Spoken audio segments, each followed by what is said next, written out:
మత్తయి సువార్త 7వ అధ్యాయము 13వ వచనం.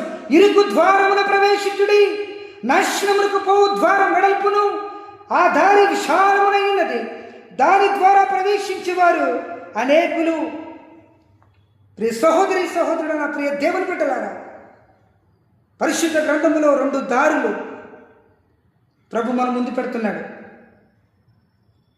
మొదటిది ఇరుకైన ద్వారము, అనగా ఇరుకైన మార్గము.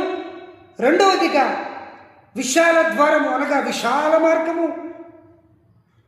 విశాల మార్గంలోకి ప్రవేశించేవారు అనేకులు. ఇరుకు ద్వారమున, అనగా ఇరుకైన మార్గములో ప్రవేశించేవారు కొందరే అని వాక్యము తేటగా మాట్లాడుతున్నది.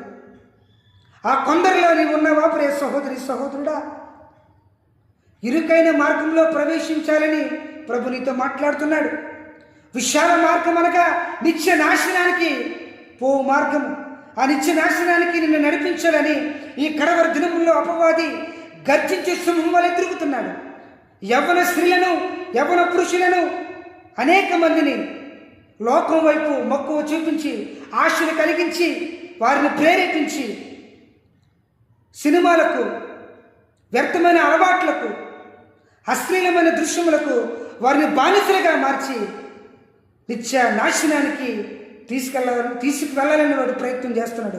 జాగ్రత్త ప్రియ సహోదరి సహోదరుడా, నువ్వు ఇరుకైన మార్గంలోకి రావాలని ప్రభు నీతో మాట్లాడుతున్నాడు. విశాల మార్గంలో ప్రమాదం కొంచెం ఉన్నది. విశాల మార్గంలో నువ్వు ప్రవేశిస్తే నువ్వు నరకంలోకి వెళ్ళిపోతావు. జాగ్రత్త. దేవుని దగ్గర లెక్క అప్పచెప్పవలసి ఉన్నది. జాగ్రత్త. దేవునికి స్తోత్రం. అనేక ఆశలకు వాడు గురి చేస్తాడు, శరీర ఆశలకు గురి చేస్తాడు.